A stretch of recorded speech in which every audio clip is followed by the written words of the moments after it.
Hey everybody, welcome back once again. Josh RV Nerd here with Bish's RV, or welcome for the first time to a new viewer potentially. This is the Mama Bear member of the Reflection family. This is the 150 series. So there's the Reflection 100 made for affordability, the 150 that we're looking at made for mobility, and then there is the full Reflection made for livability. What they've done here, enhanced pin box, enhanced suspension package, kind of a smaller to mid-size overall on these, like not a lot of big bedroom slide models in the 150 series. The goal with this being if you want to really tow and go and be a park hopper or something like that, if you want to really travel and tour around, this is the series more finely tuned for that. You're still probably going to want something in a 3/4 ton pickup range. I don't really like pairing up half tons with fifth wheels for the most part, my personal nerdy opinion. We've got auto leveling, the touring coil suspension package. We are in basically a transitional 26 phase as I'm recording this. It's on its way to being a full-fledged 26. Like right now, it still has that pivoting pin box that will change over to the Kurt Helix pin box system. So this will have like a coil spring pin box and suspension package. Suspension also have shocks as well. 0 to 100 degree rated, like solid extended season weather package. This one having the bigger refrigerator will also have the larger 370 watt solar panel. And if you want to slap a second one of those up there, it has a 60 amp controller that can accept that. And it does have the wiring to support a full 720 watt of solar charge potential. And if you want to go lithium, it actually has a converter system that is capable of 100% charging that, even if the solar is not in play, which a lot of RVs don't have. Prepped and ready for a 2,000 watt inverter. This floor plan right here gives us that big 3-seat sofa, giant dinette in the back, lots of window coverage, solid counter space. But like any RV, it's got a couple hitches in its giddy up. I'm going to go through this thing and show you the awesome points along with the things that might be a problematic or concerning for you. And if you appreciate the fair and candid look, hit that subscribe button. Let's get in there. When you wake up in the morning, you're walking downstairs, you're standing at the top of the stairs. This is what you're seeing right here.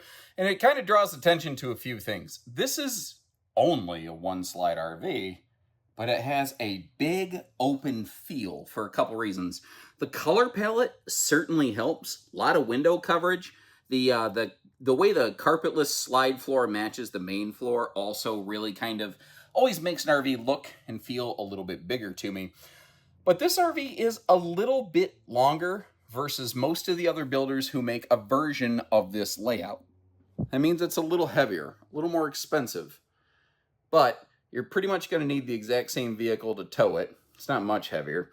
It's not much more expensive. And it gives you more seating space, a more comfortable sofa arrangement, as well as a little more counter space as a result. So first of all, over here, I wanted to flip that center console armrest down so that kind of drive home the fact that it is a 3-seat triple recliner. I call that a party sofa. But if you want to get that whole center thing out of the way, it can very quickly become cuddle compliant. Now, you've always got some cup holders available. It is kind of nice sometimes to have them on the other side or to hold some other things. This, by the way, little pop-up USB plug has a couple ability to charge your phone in there. This does have blackout roller shades as well, so no pleated cloth mini blinds. That is reserved for the Reflection 100 series, which again is the affordability series. The mobility series right here is kind of somewhere between affordability and livability in terms of a Reflection mindsets. Maybe that means something to you. Maybe it doesn't. I don't know. It helps me kind of categorize fifth wheels or any RV, I guess, in certain little ways. Now, the dining arrangement over here is pretty interesting and pretty cool. First of all, if I get dead square on with this sucker, you might notice the table is sitting a little bit kittywampus. Well, that is intentional. But, I mean, if you want to center it up and lock it in place, you can. It doesn't have to slide, but you can unlock it and swivel it around. Not swivel, technically. You get what I mean. It can slide side to side, front to back. So if you're a little bit bigger, a little bit smaller, whatever you want to do, you have some options there. You got I would call it a hidden pet dish, but it's no longer hidden. Little spot there for the 4-legged furry friends. And if you're not bringing pets along, just take the little bowls out of there and, I don't know. I don't even know what you could put in it otherwise. Maybe put something other than dog food in the bowls, perhaps. The air conditioning. We have a single 15,000 BTU air conditioner centralized standard. They have the option of adding a second AC unit. These are 50 amp service. 370 watt solar, as long as we're talking electrical capability of expanding up to 720. 2,000 watt inverter. Prep, not wired to the air conditioner nor the microwave, so keep little details like that in mind. Now, sitting here at the sofa, you see the window coverage. I'm not telling you this has the world's biggest picture windows over on the campsite, but the viewing and the visibility doesn't terribly suck. It's not awful. This model, they did opt to go with maximized storage, so it does not have that little electric space heat and Tootsie Toaster we like to call a fireplace. And the TV is mounted up a little high. They put a slight downward angle on it. I think I would like a little bit more, and I think it would feel a little more comfortable viewing. But like, I'm not skilled with tools, and I'm the type of person that could change a TV mount. So I feel very confidently if my nerdy self could, you probably could too. And I don't know if you could see it because we were straight on with it, but there is a nice set of power outlets down there below that telescopic, very stable dining leg. So if you want a phone charger, if you want to turn this into a little laptop warrior station, you do have the capacity to do that. Now, before I stand up real quick, I want to direct your attention under the overhead cabinetry all the way to the right side. You see some household and some USB plugs right there. Very, very handy to point those out because you have a ton of potential counter space here. Now, it is swept back a little bit. Personally, I prefer it when manufacturers don't sweep that countertop back. I think they do it because they don't want the RV to feel very blocked off and chunky when you walk in the door. I am okay with that. I like the extra counter space. And notice, I mean, they threw some cabinetry all the way up there. You're going to need a 2 or 3 step stool to get step stool. How do you say that? 2 or 3 steps on a stool? I don't know. You know what I mean, right? Why am I focusing on this so much? I don't know. I love this little detail. Grand Design's become very good at this. Even in Transcend, giving us just a little spot for a wastebasket, which allows them to maximize some drawer space under the sink. We'll come back to that. It's easy to miss because it's white on white. You have some power outlets right above the countertop there. And I like how they included that countertop extension. Now, I cannot ever seem to remember. I'm wondering if that converter fuse box will be blocked off when the slide is closed, which could be potentially problematic. We will double check that during the road mode segment of the video. On this model, we're looking at the larger 16 cubic foot fridge freezer. This model's pretty much always rocked a bigger fridge freezer. With reflection, your solar package is attached to the fridge size. So when you are looking at the larger refrigerator, like we're looking at here, it's a 370 watt panel. When it's a 10 cubic foot fridge freezer, that will be a 200 watt panel. But either way, they have the same wiring and the same 60 amp charge controller. So if you do feel like upgrading and adding some more panels to it, they're all pretty much set to do that.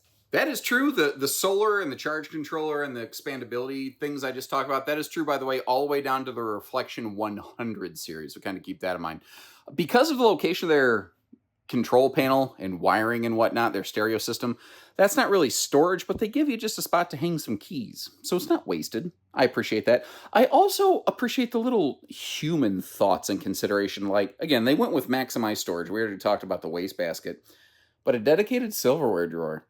It's not like, oh man, I'm going to buy Reflection because of that. That's worth at least $90,000. No, it's obviously not. Well, hold on. What does this switch do? Oh, I think this is my indirect. Yeah, okay. I always forget to flick that one. So you've got some motion activated lighting right there by the door. Now, if you're outside, having a good time, tying one on, or just chilling by the fire pit or whatever, when you come back in the RV, it's nice to not have a giant cloud of bugs waiting for you. And that light activating only when you open or close the door, very, very handy. The other thing is, if somebody is using that big XL sleeper dinette, and they need to wake up to see their way to the bathroom at night, they might be a little less familiar with the surroundings than you. So it's nice to give them just enough light indirectly so it doesn't blind them to be able to get up here, navigate around, see what they're doing. Now, while we are coming up here into the bathroom space, first of all, another indirect light down there in the bathroom. Heat vent, also still not in the floor. But if you draw your attention on the right side of the screen, we see the big triple drawer space right here, and space for, like, I'll say like a Walmart-sized wastebasket or something like that in the bathroom area. Nice, decent-sized sink and counter space in here, all things considered. And they do put a big medicine cabinet mirror combo here, so if you got serious medications, you know, you got the perfect place to put all that stuff. Now, something that Reflection did first that a lot of other brands are starting to do, and I am 100% on board for everybody copying off this test, is not having a skylight above the shower.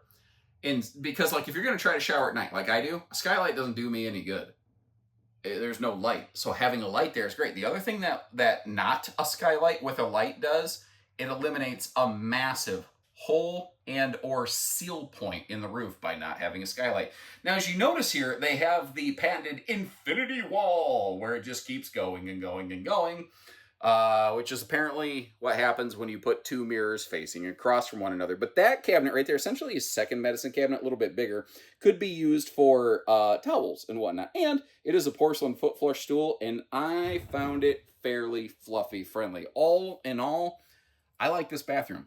It's not the biggest I've ever seen. It's also not a gigantic RV, and it works just fine for me.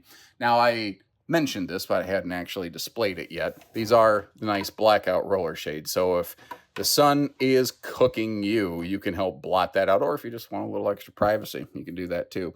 We do have a sliding pocket door to privatize the bedroom. You might notice the TV hookups are over there on that wall. That's because it does have a sliding door. But if it didn't have a sliding door, you'd have a couple awkward door swing interactions here. Now, I whether it's good or bad, I like to point out things. You notice there's that extra step right there. It's kind of a classic feature. And then there's another step further up. Those are where there are structural cross members going around under the upper deck. RVs don't necessarily have to have those. They require different chassis if you don't do those, which is the chassis you'll find in the full Reflection series. This, by the way, real quick, a 60 by 80 true queen bed. Now, when we're looking up front here, it looks very clean, nice symmetry, easy reach power outlets. I like the full access overhead cabinet space. And since the doors are not going to be gravity defying, they made the doors swing open so that you don't have to fight gravity to get to your, I don't know, underwear, whatever you're putting up there. I don't know. Your power outlets, they're easy to miss. They're in on the inside. And notice how there's no sharp edges to jab you when you roll over. Again, these are 50 amp standard if you want a second air conditioner. That is available, and actually even available from the factory. But we could, dealerships can install those locally at the stores as well. Now, the 150 series here, a little higher budget versus the Reflection 100 series. You start to get things like extra large windows up here in the bedroom, really to help open everything up. Also, we haven't seen really hanging storage. They don't do a closet slide in these. Instead, they build the closet actually into the wall, which gives you essentially the same benefits without the extra seal points or slide mechanisms to take care of. Now, the closet space there is, I think, great. And for an RV this size, it's fantastic.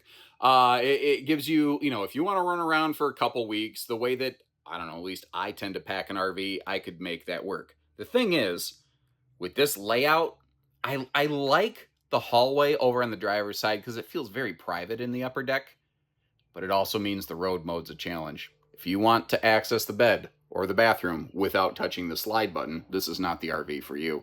Maybe look at the 22RK Reflection. Maybe look at a bunch of other things. This is just not going to be one of them. This is something designed to be very comfortable at a destination without being so large that getting there is a logistical nightmare. And again, the towing factors on the suspension and the pin box that we're going to talk about outside, those are all part of the equation. Something I just kind of realized, they have the glass covering on the windows. What I'm wondering is, okay, you can see through them a little bit. I always look for stuff like that because I don't want people seeing the clutter. I don't even want to look at the clutter of my own cabinets, Also, does anybody care about the wine bottle holder things that RV manufacturers do? Little margarita wine glass slot right there. Little details that I think I missed and kind of glossed over when we were going through the kitchen. Also, make sure you put that countertop extension down for road mode. And as I was fearing, that slide box is blocking the converter fuse box access panel. That's a major point of consideration for some folks because, God forbid, you blow a fuse while the slide's closed. You can manually override the slide. Dude, it sucks. I've done it twice ever in my career, and that's 2 more times than I ever wanted to do it, and it's more times than I ever want to do it ever again. Now, I mentioned when the video began, the Reflection 150 series that we're looking at here today, this is the member of the Reflection family really tuned for mobility. The 100 series is made for affordability. The full Reflection is made for more livability. So they all have a slightly different purpose, but a lot of common traits. Now, if you are going to be towing and going a lot, first of all, I would say you probably want to step up to a 3/4 ton instead of a 1/2 ton anyway. But especially if you want to look at a fifth wheel like this, I feel the exact same way. I think you want to step up into a little bit more capable vehicle. I don't like pairing 1/2 tons with these. I have been advised that in this transitional phase, the nose cap may be changing, basically shape. They're going to stick with that kind of black cap. Now, they do have reflective foil layering behind that, and it is an insulated nose cap, so that should help keep the heat in the bedroom under control, especially if you had that second air conditioner. But the one we're looking at today has the previous Kurt turning point pin box, the pivoting pin box. This is being, as far as I know, discontinued by Lippert. This Reflection is going to change over to the Helix pin box system, which has its own sort of spring coil system, shock dampening system on it. And that pin box, in conjunction with their suspension package, drastically reduces the amount of stress translated into the frame and how much bouncing and jarring is placed in the scenario. So this is our converter. They actually put theirs outside. And again, that converter, if you choose to go lithium, can 100% charge the lithium batteries. Most of your auto detects can only get to 80. That's your disconnect system right there. Your 60 amp charge controller also. And they do supply the wiring on this so that if you want to add a second solar panel and go up from the standard 370 watt to a factory, maybe they offer it from the factory, maybe they don't, I have to double check, but to a factory sponsored 720 watt package, it is capable. Really solid awning space on this one. This is also a really reasonable length. There's a couple builders who have a similar floor plan to this that's slightly shorter, maybe a little less money, a little lighter weight, but you're going to have to do things like squish down to the conventional 2-seat sofa, give up some of the extra kitchen counter space and whatnot. And I don't know of anybody else in this kind of size range that's currently rocking this touring coil suspension. Like, this is what Brinkley Model Z uses for a lot more money. This is what Alliance Paradigm uses, again, for a lot more money with RVs that have a lot more weight. It should allow this RV to really ride and handle nicely. Those are Goodyear Endurance radials, by the way. A lot of builders have stopped using Goodyears for cost factors, gone to all kinds of various other solutions. And it's not that if a tire's not Goodyear, it's garbage. There's plenty of very good, not Goodyear tires. But that isn't typically the way of the RV industry. Goodyears are a pretty proven thing. I feel pretty good about those being back there. This does have a 3,000-pound towing receiver hitch on the back. You see the ladder built right up there to get you to that fully walkable roof. This is a rack and pinion slide system as well. I've had a couple people ask me lately, can I operate that slide off just my battery, or do I have to be plugged in? No, just it's a 12-volt thing. 12-volt means it runs off the battery, essentially.